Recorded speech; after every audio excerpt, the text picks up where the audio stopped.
pertama kali mulai TikTok affiliate itu Oktober 2022 dalam keadaan minus berutang 14 juta. Syarat untuk sukses affiliate TikTok dibilang harus miskin dulu. Apa hal yang harus lo buang kalau lo mau sukses di affiliate? Gue bukan masalah suka nggak suka, bukan bisa nggak bisa, gue butuh duit. Banyak orang selalu bilang, oh iya kalau mau jadi sukses kayak si Adli kan udah sukses ya kan, baru cerita. Ya iya sih, kalau udah sukses baru bisa cerita, kalau nggak sukses nggak bisa cerita lah ya. Berarti bukan cuma sekedar bikin FVP. Karena kalau misalnya cuma sekedar bikin FVP, lu bikin konten pakai tank top atau pakai bra cowok, lu FVP. Oh berarti bukan cuma sekedar bikin FVP, tapi bikin bagaimana orang butuh. Apalagi lu kata lo introvert. Gimana cara lo menghandle diri lo? Iya. Dari 3 tahun itu yang paling besar breakout-nya itu GMV lo tuh pas jualan produk apa? The biggest. Jujur gua sama Samira belum pernah tembus angka GMV 100 juta satu hari. Wow. Nyokap gua 5 hari berturut-turut 100 juta. Jadi 100 juta 5 hari stabil.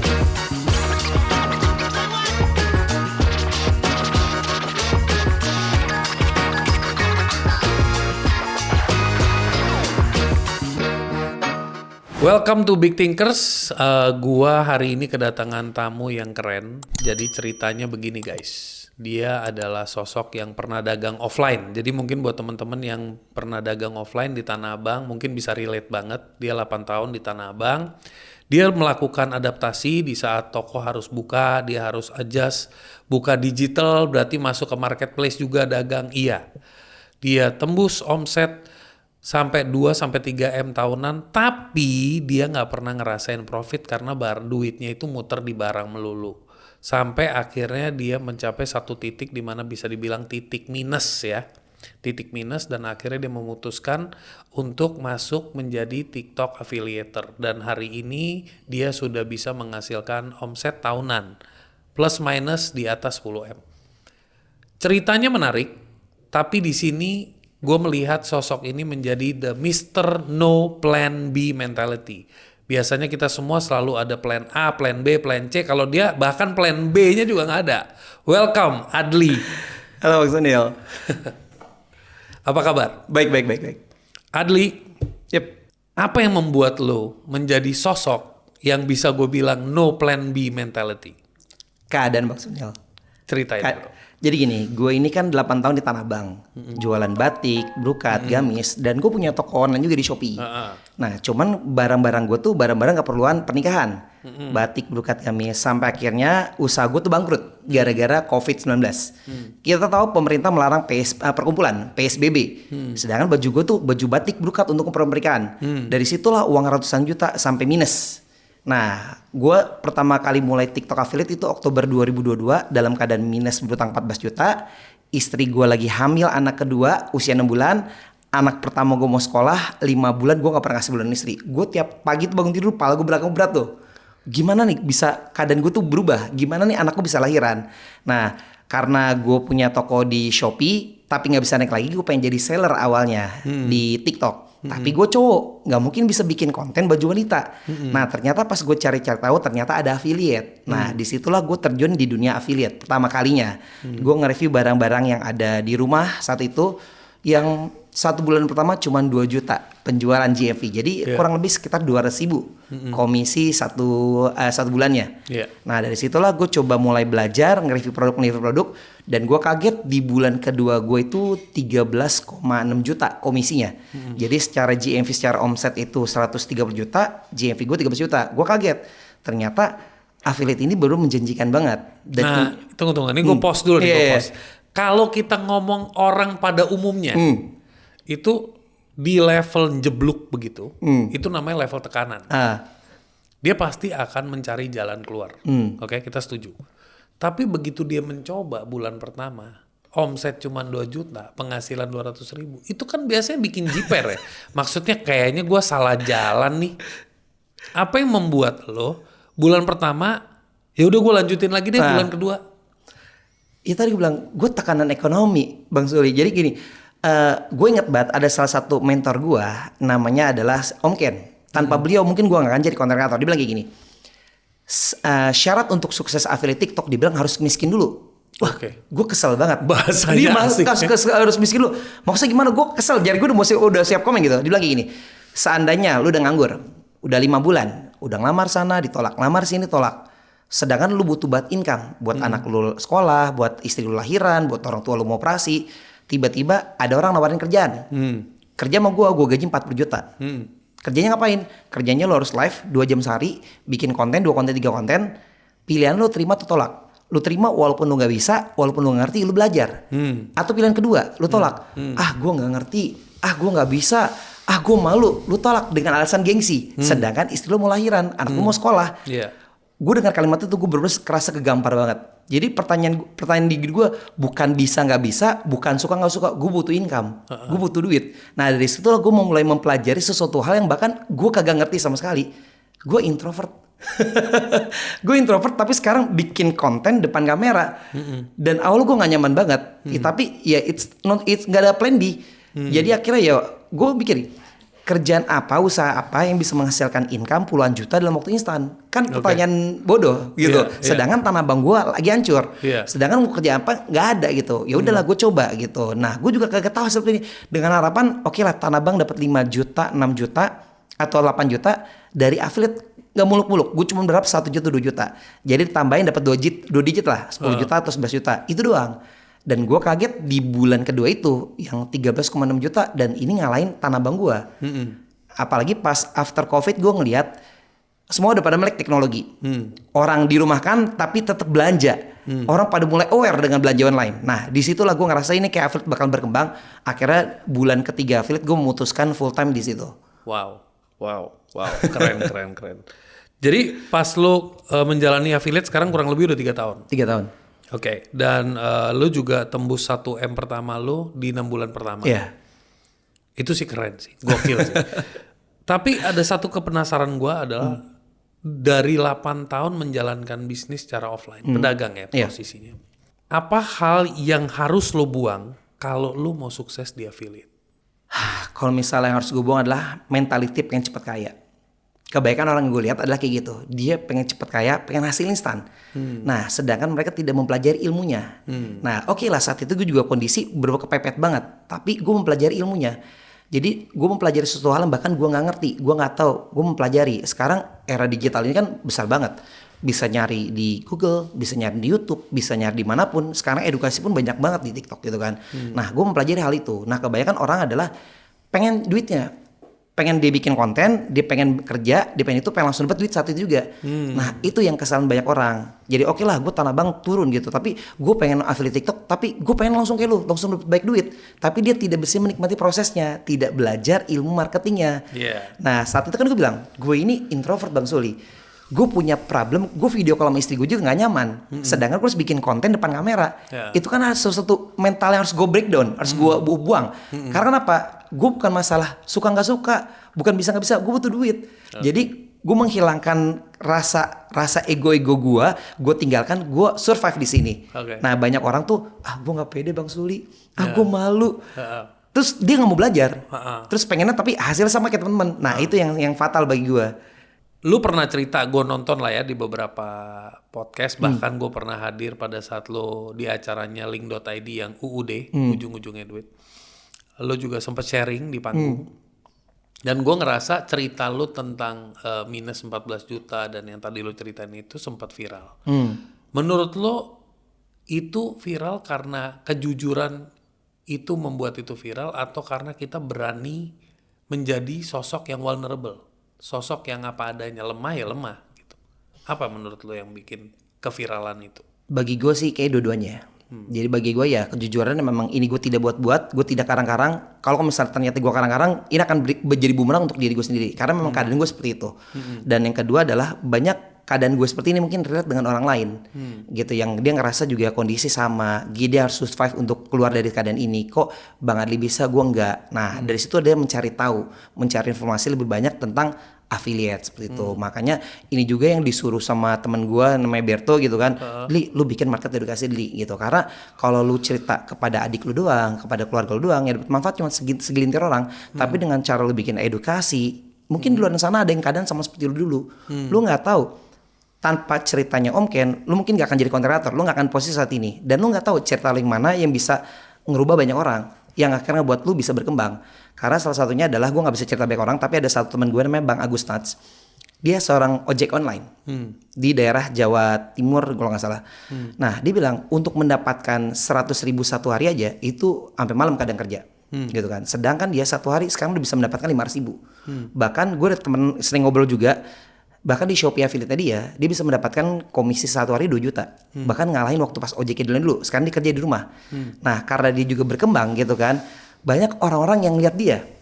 Akhirnya bikin satu kampung sebagai kampung affiliate. Jadi teman-temannya diajakin juga Ada bikin ya? bikin konten bareng. Ada. Di gitu. mana bro? Di ya kampung affiliate banyak ya. Tapi maksud saya ini teman gue di Jawa Timur. Jadi karena dia ini berkembang gitu kan. Teman-temannya ngeliat dia bikin konten bareng. Jadi saling pinjam sampel. Lu punya sampel, gue punya sampel, lu pinjam. Jadi bikin konten bareng. Wah gue bilang itu positif banget. Gotong royong itu iya, ya. Dan gue nggak tahu bisa jadi kan itu gara-gara gue juga yang gue share cerita dia berkembang belajar sama gue. Tapi gue nggak tahu impact satu orang ini nyebar ke yang lainnya lagi. Nah itu yang gue ngerasa wah gila ya luar biasa banget ya. Maksudnya ternyata bukan cuma sekedar buat diri gue sebagai income affiliate, ternyata sharingnya gue atau ilmu juga bisa bermanfaat untuk banyak orang. Wow. Lu pernah cerita tentang viral tapi boncos bro? Apa nih? Yang mana nih? Jadi 400.000 view tapi 0 check out. Oh iya. Gimana tuh bro? Jadi gini, selama gue bikin konten, gue juga mulai paham nih bagaimana bikin orang itu nonton, bagaimana bikin orang check out gitu. Jadi kalau misalnya sekedar bikin orang viral atau bikin orang kepo itu mudah. Jadi waktu pertama kali gue FVP 400.000 nggak ada yang check out itu gue nge-review jam tangan, nge-review smartwatch yang ada gamenya. Ternyata secara sama algoritma tuh dilempar ke bocil-bocil. Akhirnya kayak ngegulung. Yang lempar bocil-bocil, bang ada FF gak? Bang bisa Mobile Legend gak? Bang bisa Genshin gak? Itu 400.000 gak dibeli. Karena market itu anak-anak sekolah yang mesti minta sama orang tua. Nah dari situ gue sadar, oh berarti bukan cuma sekedar bikin FVP. Karena kalau misalnya cuma sekedar lu bikin FVP, lu bikin konten pakai tank top atau pakai bra cowok, lu FVP. Itu nggak lazim gitu. Tapi untuk bikin orang beli belum tentu. Nah sedangkan bikin orang beli yang gue tahu adalah bagaimana kita ngangkat ke masalah orang lain. Bagaimana produk kita tuh bisa memberikan solusi dari masalah orang. Nah dari situ gue mulai belajar. Oh berarti bukan cuma sekedar bikin FVP, tapi bikin bagaimana orang butuh. Lalu yang konten kedua itu Februari 2024 gue pernah 900.000 3 hari. Yang check out satu orang doang. Itu gimbal stabilizer 3 axis Steinway. Gue masih ingat banget produk dan brandnya. 900.000 tapi yang check out gak ada satu. Jadi cuman kepo doang. Orang cuman lihat klik keranjang iya, beli enggak. Gue cuma pengen tahu, gue cuma pengen kepo. Tapi ngangkat kebutuhan orang tuh gak ada. Nah jadi di situ gue belum belajar. Oh ternyata beda ya antara cuman bikin konten FVP, bikin orang kepo, sama bikin orang butuh dan beli itu beda. Nah yang lo learn itu sebelum lo masuk ke situ ya, lo juga punya pengalaman kebalikannya kan? Yang nonton cuma 27 orang tapi lo sempat jualan mic kalau nggak salah ya? Banyak, sampai sekarang banyak banget. Iya. Nah itu lo ceritain deh. Jadi kalau tadi kan yang FVP zero check out, tapi ada kebalikannya. Iya. Makanya itu di data grupnya gue di yang storybook itu gue baik cerita. Bahkan gue ada yang kontennya cuma 30 view laku 1. Bang Sony cuman laku berapa? 300.000 komisinya. Oke. Terus konten lain ada yang 180 view. Jadi bawa 200. Komisi GMV-nya 200.000. Tapi gimana kalau dikali dari banyak konten? Karena gue udah 3 tahun, udah 1.500 konten. Jadi walaupun cuma 200.000, 300.000, 200.000, 50.000, tapi kalau dikali banyak konten gimana? Nah, karena orang nonton konten gue itu selama dia mendapatkan solusi atau kebutuhan dia, walaupun nonton dikit dia check out. Nah, seperti itu. Jadi kalau gue sekarang kalau teman-teman ngeliat akun gue cuman 1.000 view, 200 view, tapi mereka nggak ngeliat angka GMV-nya gue berapa. Nah karena beda antara seorang influencer cuman bikin konten untuk mendapatkan engagement, mendapatkan like, komen dan view banyak, sama kita afiliator. Afiliator kita nggak butuh view banyak banget, tapi kita butuh mereka beli. Karena kita banyak banget, gue pernah 23.000 juga sama, nggak ada yang check out. Cuman bikin orang kepo, tapi yang gue butuhin adalah bikin orang beli saat ini.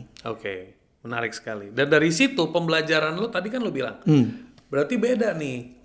Bikin orang kepo, bikin orang share kontennya, jadi banyak yang nonton, sama bikin orang beli. Apa bedanya? Nah, jadi beda gini loh. Bedanya cukup besar banget karena kita beli produk itu karena ada masalah yang kita hadapi. Simpelnya gini, gue punya pengalaman pribadi ya. Gue punya tikus di atas platform rumah gue, gitu. Nah, berarti gue harus cari solusi dong. Bagaimana cara mengatasi tikus di platform rumah gue?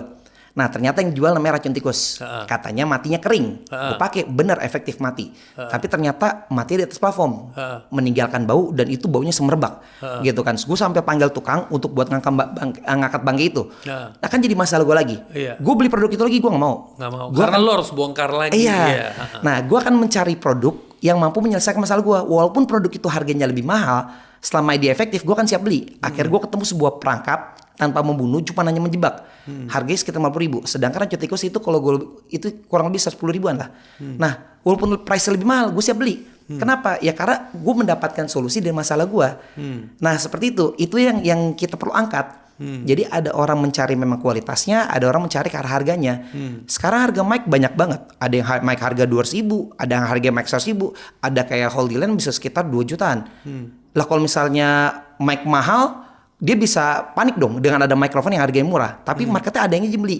Nah seperti itu, karena konten kreator udah berkembang, dia butuh mic yang suaranya lebih jernih, suara bagus. Nah itu kan keresahan-keresahan yang dihadapi banyak konten kreator. Dan ini solusinya gue tawarkan, nih mikrofon ini suaranya jernih, suaranya bagus, bla bla bla bla. Sedangkan untuk pemula beda lagi cara ngomongnya. Buat teman-teman gak perlu beli mic yang mahal-mahal. Lu misalnya budget terbatas, nah ini ada mic yang buat pemula 200.000-an tapi suaranya cukup bagus. Nah beda. Nah jadi permasalahan dari customer atau penonton atau pembeli kita bahas di konten kita. Dan harus relate sama diri kita juga. Betul. Lebih bagus lagi, lebih resonans. Betul. Ya. Ngomongin boosting budget bro, lo kan tim organik. Atau lo rela bakar duit buat hasil gede? Gua 3 tahun pertama full iklan. Tapi kalau saat ini 6 bulan terakhir sudah tidak iklan, pure organik. Jadi bukan pure organik tapi lebih mengandalkan GMV Max. Jadi seller lah yang mengiklankan konten gue. Jadi untuk di awal dulu ya. Jadi 3 tahun pertama gue pakai iklan, tapi iklannya bukan dari kantong pribadi. Gue menggunakan 10% komisi untuk beriklan. Jadi 90% gue makan, komisinya 10% balikin untuk modal usaha.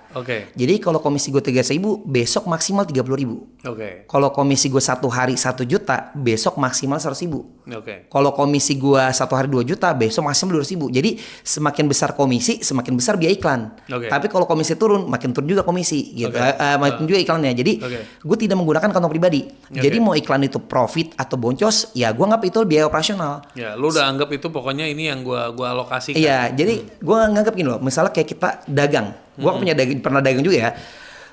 Gua dagang Tanah Abang. Ada sewa kios 30 juta satu itu, terus belum karyawan 5 juta gini. Oke, omset gua naik. Tapi kan sewa kios 30 juta sama biaya karyawan 5 juta harus keluar dong. Iya, saat permanen, saat omset gua turun, karyawan bulan depan ya gua bayarnya nggak bisa. Sewa kios ntar ya bulan depan nggak bisa. Itu biaya operasional. Jadi mau itu naik atau turun itu biaya operasional harus keluar. Nah gue menganggap iklan ini lebih biaya operasional. Jadi mau iklan itu profit atau boncos, iklan terus keluar. Tapi gue pakai cuma 10%. Jadi 90% bisa gue makan, 10% gue balikin untuk modal. Seperti itu. Keren. Dari 3 tahun itu yang paling besar breakoutnya itu GMV lo tuh pas jualan produk apa? The biggest? Produk gue tuh beda-beda. Jadi market dulu, kalau di awal tahun pertama gue adalah alat konten. Alat konten gue mic wireless. Itu paling tinggi. Di tahun kedua di 2024 itu penjualan paling tinggi adalah alat cukur. Gitu. Nah sekarang di tahun ketiga ini produk gue agak lebih random lagi. Ini gue pakai sekarang kacamata penjualan tinggi. Terus ada power bank penjualan tinggi. Lampu emergency penjualan tinggi. Jadi produk gue sekarang udah lebih bervariasi lah seperti itu. Ada orang selalu bilang kalau namanya jadi afiliator itu beda-beda luck. Jadi ada yang fokus, misalnya lu mau main di gadgets, elektronik lu fokus. Atau lu main di segala macam bidang. Saran lu gimana menentukan itu? Jadi kalau misalnya saran gue sih buat pemula dulu ya. Iya. Kalau buat pemula kita boleh main random dulu. Kenapa? Karena kita bisa memanfaatkan barang-barang yang ada di rumah. Karena status kita pemula, kita minta sampel pasti ditolak. Jadi kita bisa memanfaatkan barangnya di rumah agar modal yang kita keluarkan untuk beli sampel nggak terlalu besar.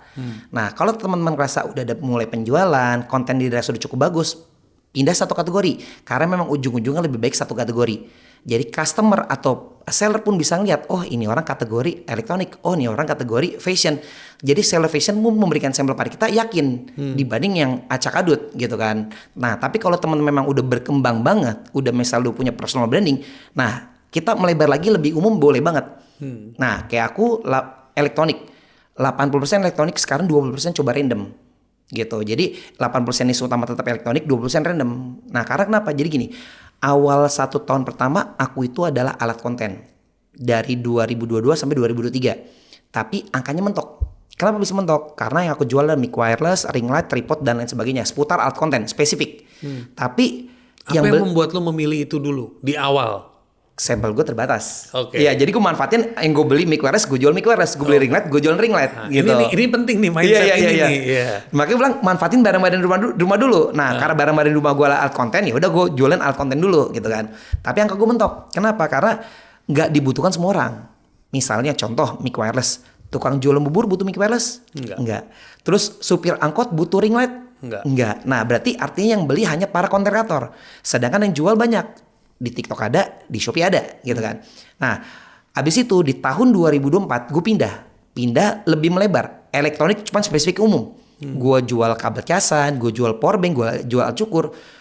Supir angkot butuh power bank nggak? Butuh. Apa sih namanya, tukang jualan bubur butuh alat cukur nggak? Butuh. Pengacara butuh kabel casan? Butuh. Berarti produk yang gue jual bisa berpotensi dibeli banyak orang. Nah, disitulah tahun 2024 angka gue meningkat drastis karena bermain lebih lebar lagi. Nah, kenapa gue sebenarnya bisa main fokus elektronik? Tapi kenapa gue mulai goyah? Karena gue ngeliat teman-teman gue di bulan Ramadan itu naik sejadah, kurma, terus ada sarung, ada main kaos MB. Gue cuma ngeliat nonton dia doang, ngeliat omset dia, ngeliat komisi. Masa gue gak mau main? Ini cuan loh. Sedangkan konten gue juga bagus. Kenapa gue gak coba main? Nah, dari situlah abis lebaran 2025, gue bilang gue akan coba main umum. Tapi tidak meninggalkan niche gue. Core-nya lo ya. Iya, jadi 80% tetap niche utama. Jadi gue tidak bakar kapal karena penghasil utama gue tetap di elektronik. Nah, 20% gue coba random. Nah, ternyata works di akun gue. Memang 80% terbaik elektronik, tapi dari mulai snack laku. Kacamata ini kan fashion, laku. Terus ada sarung tangan anti UV, laku. Itu kan di luar fashion, di luar elektronik. Tapi tetap laku di akun gue. Nah, kayak gitu. Kalau ngomongin konten, lu bilang tadi mentor lo Mr. Ken ya?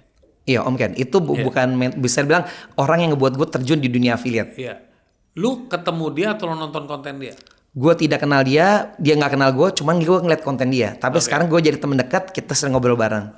Berarti diawali dari sebuah konten yang membuat lo terpanggil ya? Iya. Lo kayaknya harus coba nih, harus loncat.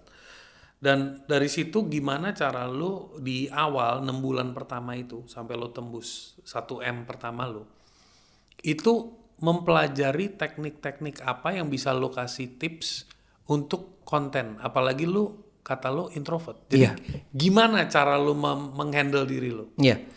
Jadi yang gue bilang tadi, sekarang kita belajar bisa manapun. Gue bilang gue belajar otodidak karena dulu belum ada edukator sebanyak sekarang. Gitu, sekarang gue termasuk edukator juga, ada Mas Birto, ada teman-teman lain, kita ngasih edukasi. Dulu nggak ada, jadi gue belajar otodidak. Ya sekarang YouTube ada, gue belajar banyak dari YouTube. Belajar tentang bagaimana cara berbicara, tentang bagaimana cara review gini. Gue belajar banget. Gue mempelajari sesuatu hal bahkan gue gak ngerti sama sekali. Tapi ya gue no option gitu. Gue gak ada pilihan lain. Gue akhirnya coba gitu kan. Nah akhirnya gue coba mulai belajar review. Gue pertama kali tuh yang paling berat gue adalah cara berbicara.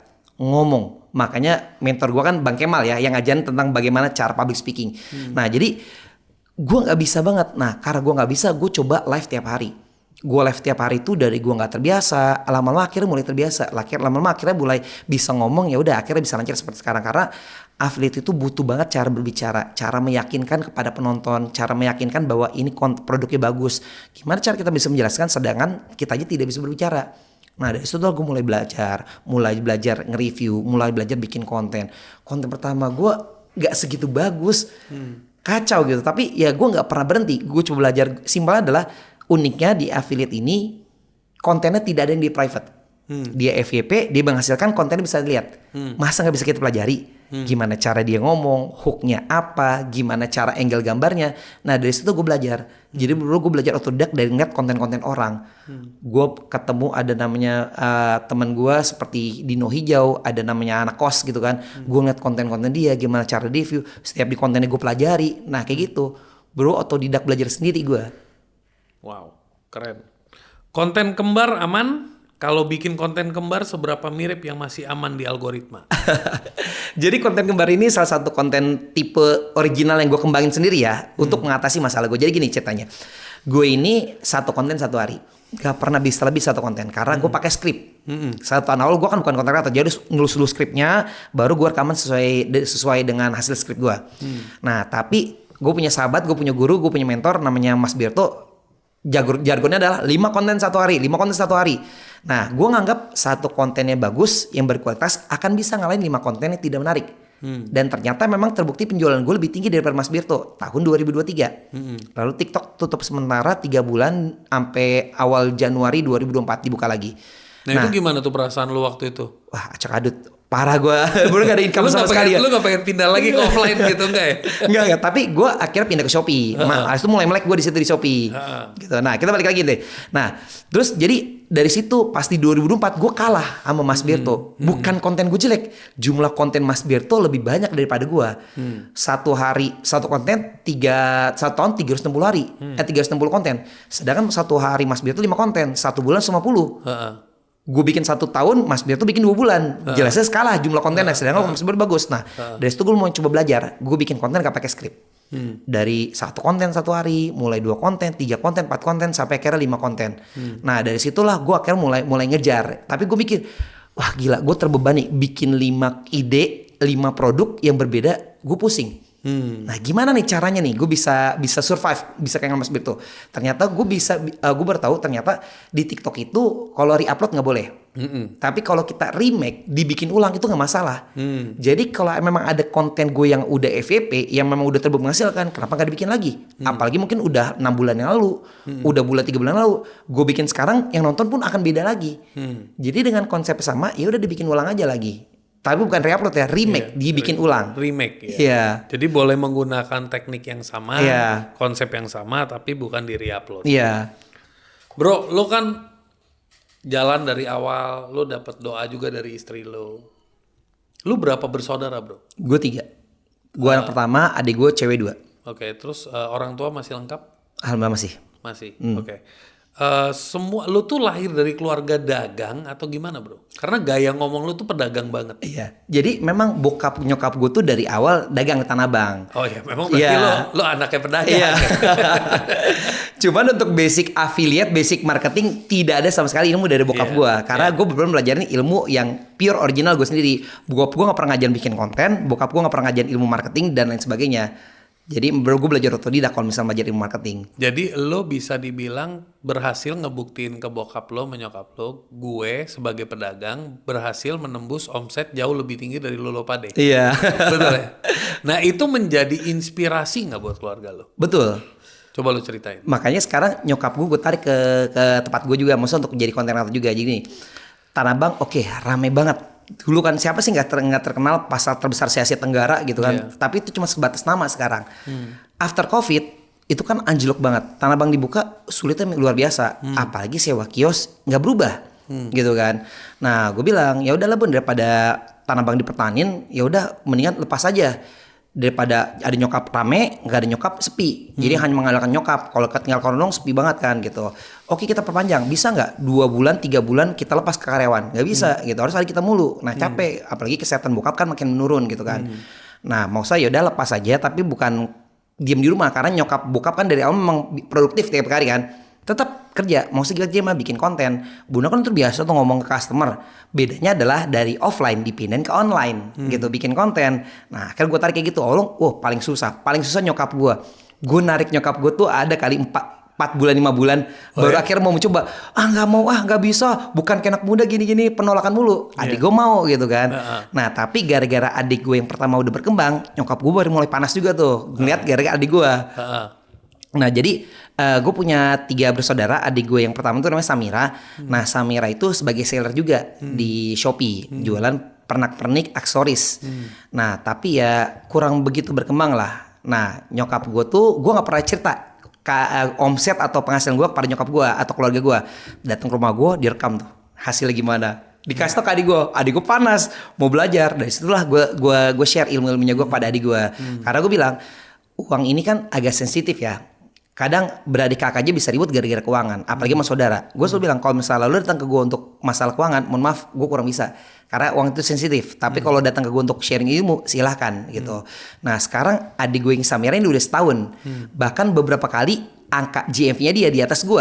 Wow. Dan gue, lu balik kasih uang gue lagi ya gitu kan. Lu bayar, enggak, itu silakan buat lu, buat keluarga gitu. Tapi gue tidak memberikan, nih 20 juta ya Mir, nih 30 juta ya, pakai buat ini. Enggak. Tapi gue memberikan ilmu, dia bisa berkembang 20 juta, 30 juta, silakan ambil sendiri. Lu kasih dia kailnya. Iya betul. Tapi yang keren itu nyokap lu umur berapa bro? Umur nyokap gue 56 tahun, cucunya 4. Umur 50 berapa? 56 tahun. 56 tahun ibunya didorong dijadiin affiliate juga. Sekarang nyokap lo udah berapa lama jadi affiliate? Udah setahun. Udah setahun. Tapi uniknya setelah setahun tiba-tiba meledak. Jadi setahun mungkin jalan biasa-biasa aja, nggak terlalu tinggi, nggak terlalu rendah juga. Tapi tiba-tiba setelah setahun itu meledak luar biasa. Jadi jujur gua sama Samira belum pernah tembus angka GMV 100 juta satu hari. Wow. Nyokap gua 5 hari berturut-turut 100 juta. Jadi 100 juta, 5 hari stabil.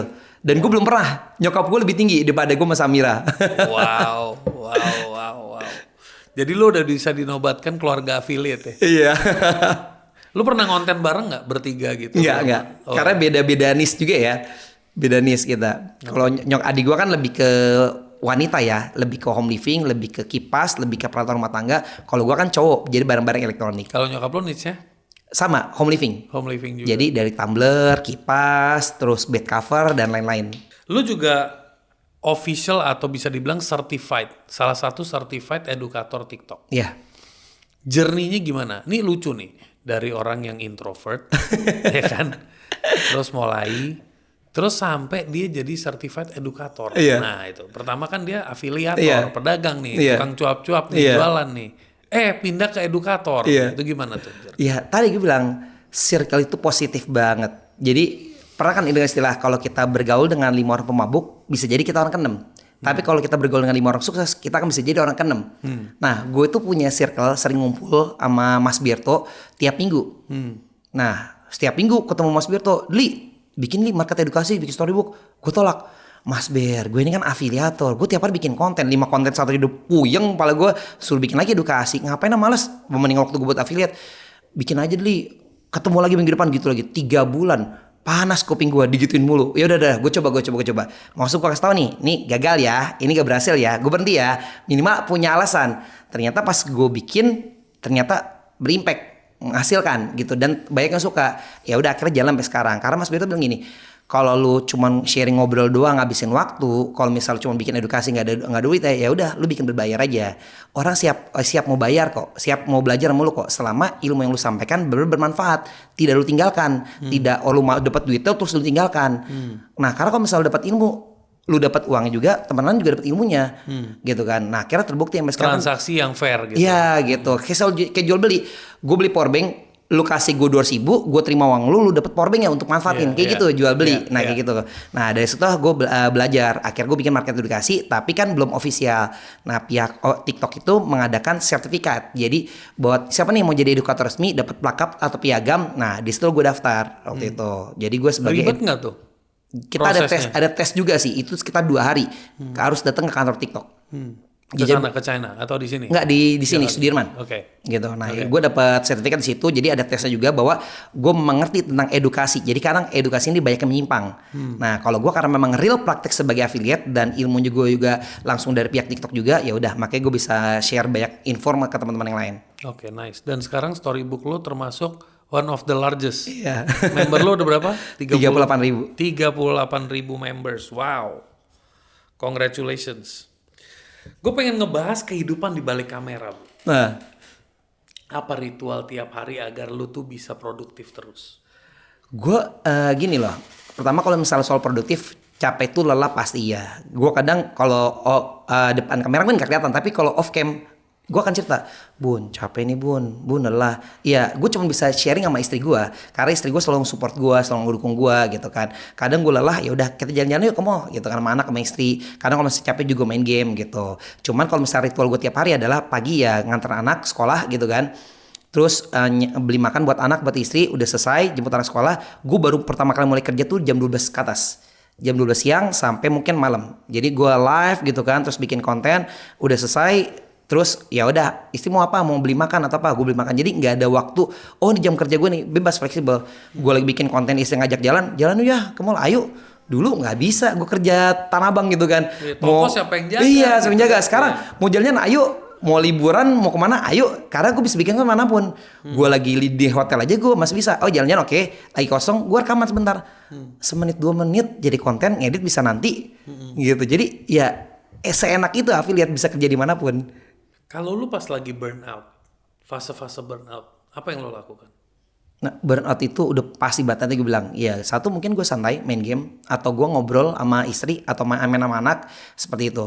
Jadi kadang masa burnout itu tuh lelah pasti ada banget. Kadang kalau bisa secapek-capeknya gue tidur. Karena udah puyeng otak ini kan, udah tidur aja. Karena kan butuh juga nge-refresh otak kita dengan istirahat. Nah jadi kalau gue tuh ya istirahat, tidur. Gue selalu bilang setiap live itu menghabiskan energi. Jadi gue setelah live 2 jam udah gue rebahan di kasur bisa 2 jam juga. Gitu. Banyak orang selalu bilang, oh iya kalau mau jadi sukses kayak si Adli kan udah sukses ya kan, baru cerita. Ya iya sih, kalau udah sukses baru bisa cerita, kalau nggak sukses nggak bisa cerita lah ya.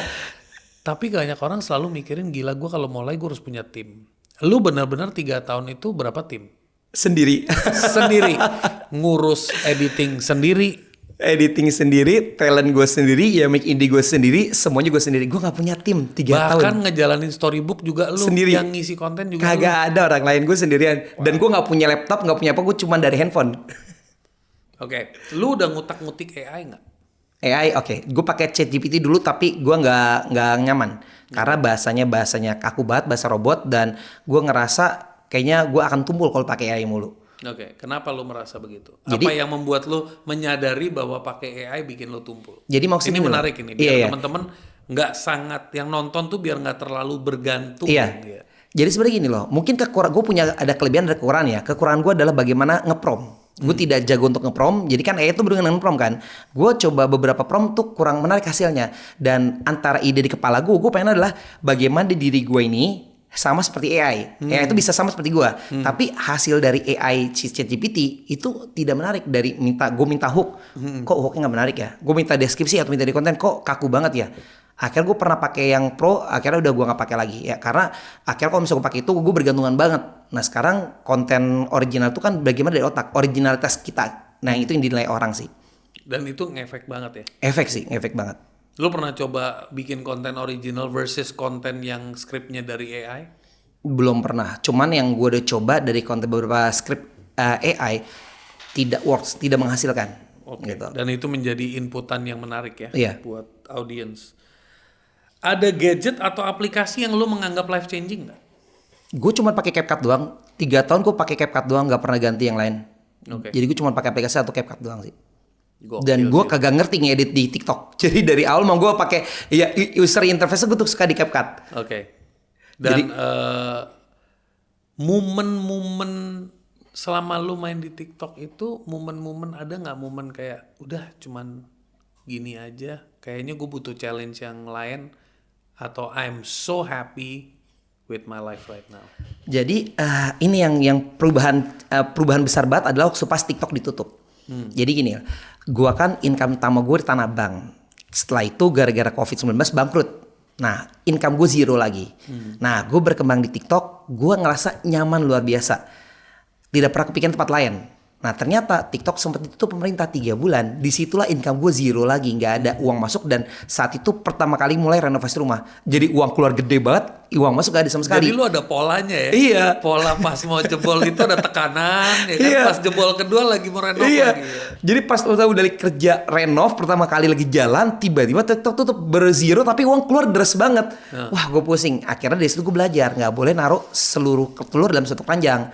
Nah dari situlah gue baru kepikiran mulai di Shopee affiliate. Nah jadi income gue sekarang 3, TikTok affiliate, Shopee affiliate, sama produk digital yaitu Linkit atau Storybook. Nah seperti itu. Jadi ya tadi gue bilang nggak boleh nih kita satu keranjang. Makanya walaupun ilmu gue affiliate one way, satu jalan, tapi TikTok dapet, Shopee dapet, sama produk digital. Market gue dan gue jelasin adalah tentang affiliate. Edukasi Iya edukasi. Jadi 3 income gue. Nah di situ gue bersadar, oh nggak boleh nih hanya bergantung, oh so happy TikTok doang, tapi nggak mau yang lain. Karena gue punya teman yang Shopee-nya tuh gede banget. Nah gue lagi nge-push di Shopee-nya sekarang saat ini.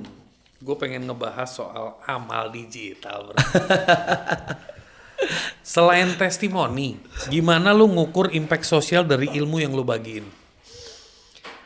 Ini luar biasa ya bagi gue ya. Karena kenapa gini? Jadi gue senang banget dengan Ustadz Khalid Basalamah. Dia bilang adalah simpan hartamu di langit.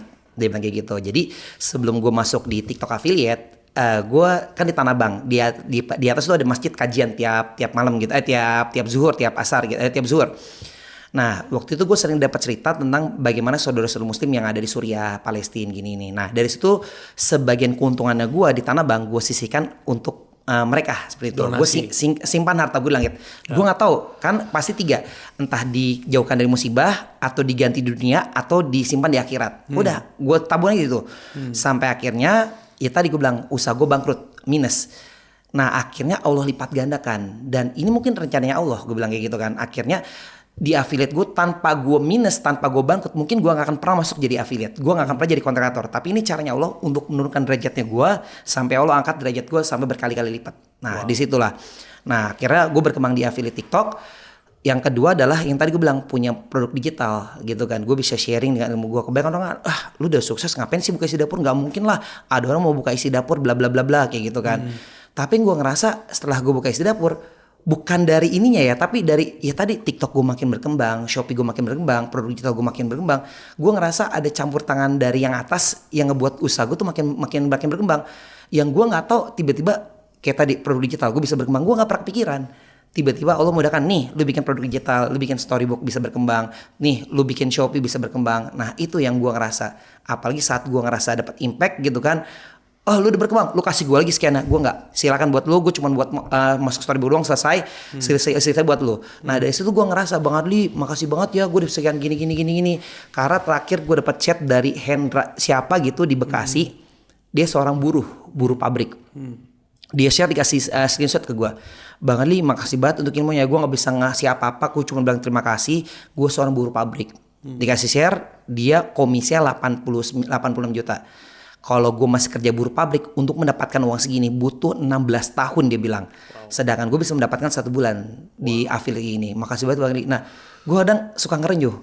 Gue gak tahu cerita gue yang mana yang ngebuat banyak orang tuh bisa bermanfaat. Seperti itu. Dengan cara gue cuma share ilmu yang akan bisa menang, ya udah silakan monggo. Tapi ya selama dia dapat manfaat dia bisa ngafain anak atau istri.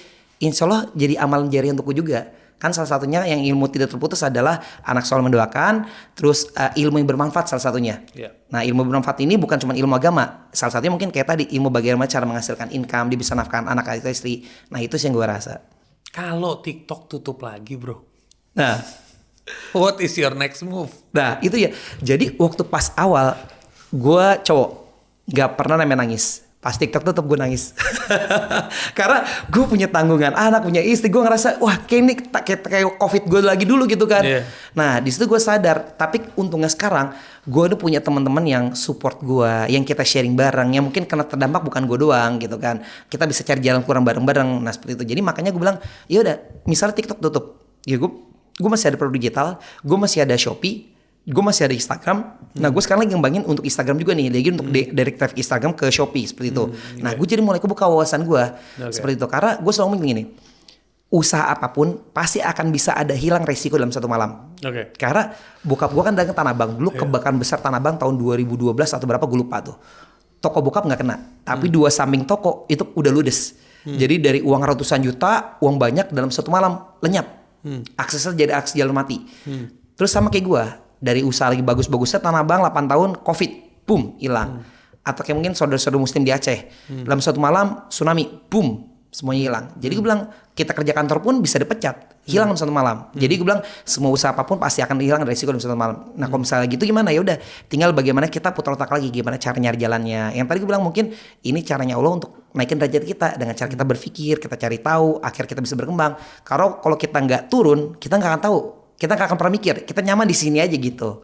Tips yang bisa lo kasih minimal 1 atau sampai 3 terserah lo. Begitu lo balik ke titik 0 dan lo bangkit lagi tanpa drama. Apa yang akan lo lakukan? Apa yang seorang Adli akan lakukan kalau dia harus balik lagi ke titik 0 dan dia harus bangkit? Kalau 3 langkah apa? Iya, kalau gue pertama akan mencari edukator. Gue akan mencari orang yang mau berbagi ilmunya. Sekarang udah banyak banget dari TikTok, edukasi banyak, dari Instagram ada, dari YouTube ada. Dan mereka share. Ya gue akan pelajari ilmunya mereka. Yang kedua, basicnya gue udah punya ilmunya. Maka gue ingat banget, gue pernah cerita gini, dengar cerita. Ada namanya Kampung Miliar dari Tuban. Seorang petani tiba-tiba tanahnya dibeli oleh PT. gitu kan. Nah, kampung miliar itu satu kampung Iya, tiba-tiba beli mobil, semua mobil beli semuanya. mobil, Padahal iya. mereka gak bisa bawa mobil. Iya. Nah, tiba-tiba sekarang kampung miliar itu dikabarkan dia susah. Karena kenapa? Karena dia terbiasa menghasilkan 5 juta atau 8 juta satu bulan, tiba-tiba dapat 2 miliar dan gak ngerti gimana cara ngelola uangnya. Makanya uang itu akan tergerus, akan habis. Sedangkan contoh misal aku, Mas Birto atau siapapun, kita bangkrut, uang minus. Tapi kita punya mindset, kita punya ilmu yang senilai 100 juta di kepala kita. Nah, itulah modal utama kita. Jadi pengetahuan itu besar banget. Nah, akhirnya kita mencari tahu gimana caranya bisa seperti orang lain, akhirnya kita bisa berkembang. Nah, jadi gue akan cari adalah ya tempat orang-orang yang share ilmu, yang dia mau ngajarin orang lain. Karena semua tuh banyak banget yang bisa ngajarin seperti itu. Buat yang baru nonton nih, langkah pertama apa yang wajib dilakukan hari ini biar mereka nggak cuma nonton kisah orang sukses? Harus berani mulai sih. Kalau misal nggak mulai ya kita nggak tahu. Makanya tadi bilang, kalau misal tadi produk digital, gue tolak 3 bulan, gue nggak akan tahu sampai kayak saat ini. Gue nggak mau, ngapain sih gini. Lu buka storybook udah berapa lama sekarang? 1 tahun 6 bulan dari Juli 2024. Oke, berarti kalau tadinya lu tunda baru mulai sekarang, itu udah too late ya? Gitu. Maka gue selalu ngomong gini loh, gue sempat pernah ada satu pernyataan yang gue bingung. Kenapa penyesalan datang belakangan? Itu gue namanya bocah SMP, gue nanya itu. 3 tahun gue cari jawaban itu gak pernah ketemu. Sampai akhirnya pas SMA gue ketemu. Jadi kalau ini versi gue ya. Jadi penyesalan kenapa datang belakangan? Karena tidak ada usaha untuk merubah masa depan saat ini. Oke. Jadi misal oke lah. Kalau lu tau gak sekarang nih di November 2025 saat ini ada konten kreator kita gak kenal siapa. Dia lagi berjuang. Dia mungkin baru 1.000 follower, baru 2.000 follower. Mungkin penjualan baru 1 juta 2 juta. Tapi lagi berjuang. Tiba-tiba besok nih tahun 2026 dia berkembang, dia punya nama, punya personal branding. Lalu orang yang kenal, lu mah enak udah punya personal branding. Lu kemana tahun November 2025? Dia lagi mulai, nggak dikenal sama aku dulu. Oktober 2020 siapa sih yang kenal Adli Batul? Gue bikin konten pertama kali siapa yang kenal. Sekarang pas lu udah punya nama, lu enak. Oh Bang Ali mah udah besar. Lu ngeliat gak perjuangan gue dulu gimana? Nah itu, jadi pas orang udah besar, udah punya nama, udah di atas baru ngeliat, wah enaknya ya. Tapi gimana perjuangan dari awal? Nah mulainya dari sekarang. Kalau sekarang gak mulai, mau sampai kapan lagi? Ada orang yang baru mulai barang kayak gitu. Aduh coba ya gue bareng sama dia ya. Coba mulai sekarang ya. Gue bisa bareng sama dia tuh. Nyesel mulu, diungkit masa lalu mulu. Gitu. Jadi Hidup kalau di masa lalu. Iya gitu. Jadi udah action dari sekarang. Kalau enggak ya kapan lagi bagi gue. Keren. Action dari sekarang kalau nggak kapan lagi. Adli Habito.